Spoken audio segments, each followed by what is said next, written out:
பிரியமானவர்களே, இந்த ஊழியம் என்பது சாதாரண காரியம் அல்ல. பரலோகத்தின் சேவையை செய்யும்படியாக பரலோகத்தின் தேவன் மனுக்குலங்களை ரசிக்கிறார். மனுக்குலத்தின் மீது நேசம் கொண்டிருக்கிறார்.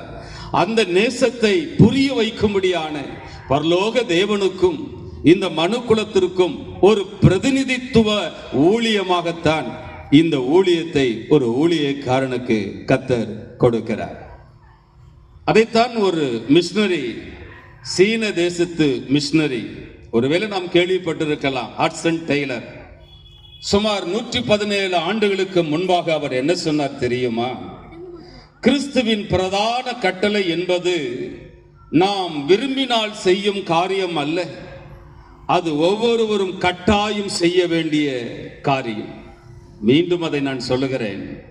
கிறிஸ்துவின் பிரதான கட்டளை என்பது நாம் விரும்பினால் செய்யும் காரியம் அல்ல, நாம் ஒவ்வொருவரும் கட்டாயம் செய்ய வேண்டிய காரியம். இயேசுவின் கட்டளை என்ன? மார்க்கு 16:15 சொல்லுகிறது, அவர் தம்முடைய சீஷர்களை நோக்கி, நீங்கள் உலகமெங்கும் போய் சகல சிருஷ்டிக்கும் சுவிசேஷத்தை பிரசங்கியுங்கள். சுவிசேஷம் என்றால் நற்செய்தி. ஒரு நல்ல செய்தியை உலகமெங்கும் போங்கள், உலகமெங்கும் போய் பிரசங்கியுங்கள் என்று சொன்னார்.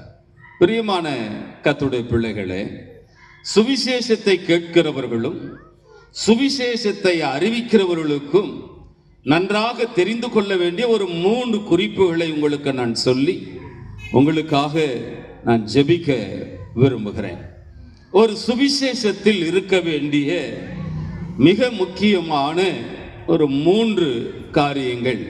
ஒன்று, ஒரு தேவனுடைய ஊழியத்திற்காய் அழைக்கப்பட்ட சுவிசேஷகனுக்கு இருக்க வேண்டிய ஒரு காரியம் நிர்பந்தம். நிர்பந்தம். அரும்பாக்க பகுதியில் எனக்கு தெரிந்த கடவுளுடைய சேவை செய்து கொண்டிருக்கிற ஒரு நற்செய்தி பணியாளருக்கு அவருடைய 2 காலும் போலியோவினாலே செயலிழந்து போய்விட்டது. ஒரு கை பாதி செயல்படுகிறது, மீதி செயல்பட முடியாத நிலை. ஒரு கை மாத்திரம் நன்றாக செயல்படுகிறது. ஒரு கூட்டத்தை இப்படி நடத்தும் பொழுது முதல் மாடியிலே ஆலயத்தில் நடத்தி கொண்டிருந்தோம். 2 நாற்காலியில் அவரை உட்கார வைத்து ஒரு 3 பேராக சேர்த்து அவரை தூக்கி கொண்டு வருகிறார்கள். அவரை தூக்கி கொண்டு வரும் பொழுது அது ஒரு ஊழியர் கூட்டமாக இருந்தபடினால் நான் சொன்னேன், ஐயா, இது சுகமளிக்கும் கூட்டம் அல்ல, இது சாதாரண விசுவாசிகளுக்கான கூட்டம் அல்ல, இது ஊழியம் செய்கிறவர்களுக்கான கூட்டம் என்று சொல்லும் பொழுது இந்த சேர்ல உட்கார்ந்துட்டு மேல இருந்து சொன்னார், ஐயா, நானும் ஊழியம் செய்கிறேன் என்று சொன்னார். எனக்கு ஒரே ஆச்சரியம். என்ன? கர்த்தருடைய ஊழியம் 2 காலும் செயலிழந்த, ஒரு கை பாதி செயலிழந்த, ஒரே ஒரு கை மட்டும் முழுமையாக ஆரோக்கியமாக இருக்கிற இவரால் எப்படி ஊழியம் செய்ய முடியும்? இந்த ஒரு முதல் மாடிக்கு மேலே வருவதற்கே 3 பேருடைய உதவி அவருக்கு தேவைப்படுகிறது. இவர் எப்படி கர்த்தருடைய சுவிசேஷத்தை அறிவிக்க முடியும்? பரலோக ராஜ்யத்தை குறித்து மக்களுக்கு எப்படி சொல்ல முடியும்? தேவனுடைய அன்பை குறித்து அவருக்கு எப்படி சொல்ல முடியும் என்று உனக்கு ஒரே குழப்பமாக இருந்தது. கூட்டம் முடிந்தது. முதலில் அவரை தேடி ஓடினேன். நான் சொன்னேன், ஐயா, நீங்கள் ஊழியம் செய்கிறீர்கள் என்று சொன்னீங்களே, 2 கால்களும் சரியில்லை, ஒரு கையும் சரியில்லை, எப்படி ஊழியம் செய்கிறீர்கள் என்று கேட்டேன். அவர் சொன்னார், ஏசப்பா இந்த கனமான ஊழியத்திற்காக, அழிந்து போற மக்களுக்காக என்னை அழைச்சாரு. எனக்கு கால் இல்லாட்டும், கை சரியாக வேலை செய்யாட்டாலும் எனக்கு அவருக்காக ஏதாகிலும் செய்யணுங்கிற பாரம் எனக்கு இருந்ததுனால நான் ஊழியத்துக்கு ஒப்பு கொடுத்தேன். அரசாங்கத்தில் எனக்கு 3 சக்கர வாகனம் கொடுத்திருக்கிறாங்க.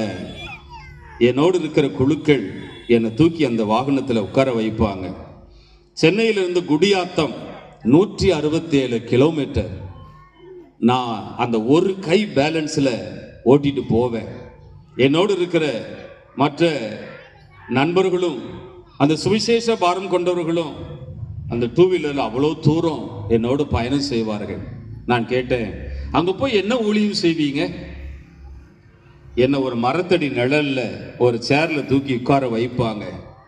என்னோடு இருக்கிற நண்பர்கள் இயேசுவின் அன்பை தெரு தெருவாக சொல்லுவார்கள். இயேசு இன்றும் ஜீவிக்கிறார். இயேசுவை நம்புகிறவர்கள் ஒரு நாளும் வெட்கப்பட்டு போனதில்லை. பரலோகம் செல்ல இயேசு ஒருவரே வழி. அவரை அல்லாமல் பரலோகம் செல்ல வேறு ஒரு வழி இல்லை, இல்லை, இல்லவே இல்லை. அவரே வழியும் சத்தியமும் ஜீவனமாய் இருக்கிறார். அவரை நம்புகிறவர்களுக்கு இயேசு இன்றும் சுகம் கொடுத்துகிறார்.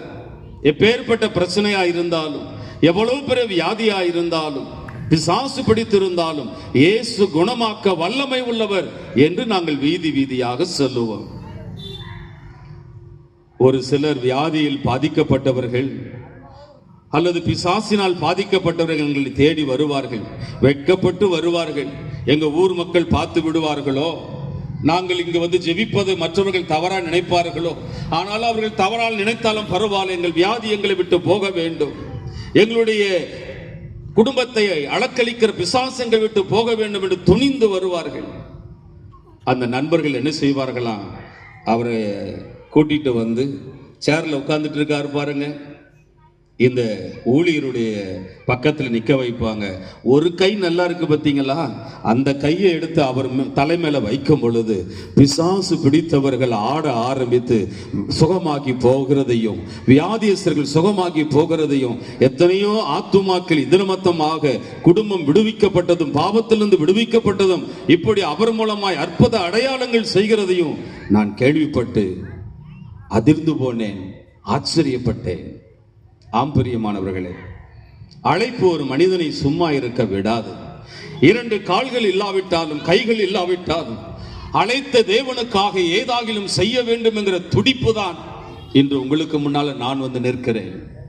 என்னை போன்ற அநேக ஊழியர்கள் வீதி வீதியாக, கிராமம் கிராமமாக, தெரு தெருவாக, பட்டணம் பட்டணமாக, பட்டி தொட்டிகள் எல்லாம் அவருடைய அன்பை சொல்லுவதற்கு ஒரே காரணம் அழைப்பு. இயேசுவின் அழைப்பு தான், இயேசுவின் மாறாத அழைப்பு தான்.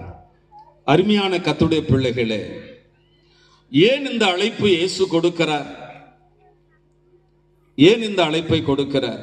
ஒரு மிஷனரி சொன்னார், பூமியில் வாழும் மக்கள் மனம் திரும்புங்கள் என்கிற வார்த்தையை வெறுக்கிறார்கள், ஆனால் நரகத்தில் உள்ளவர்களோ இன்னும் ஒரு முறை எனக்கு அப்படி ஒரு வார்த்தை கிடைக்காதா, இன்னும் ஒரு முறை எனக்கு அப்படி ஒரு வாய்ப்பு கிடைக்காதா என்று ஏங்குகிறார்கள்.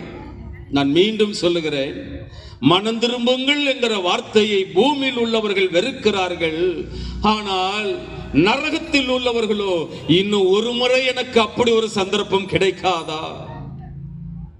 ஆகையால் தான் இயேசு என்னை போன்று இந்த நண்பர்கள் ஜெப ஐக்கியத்தை போன்ற குழுக்களை தம்முடைய ஊழியத்திற்காக அழைக்கிறார்.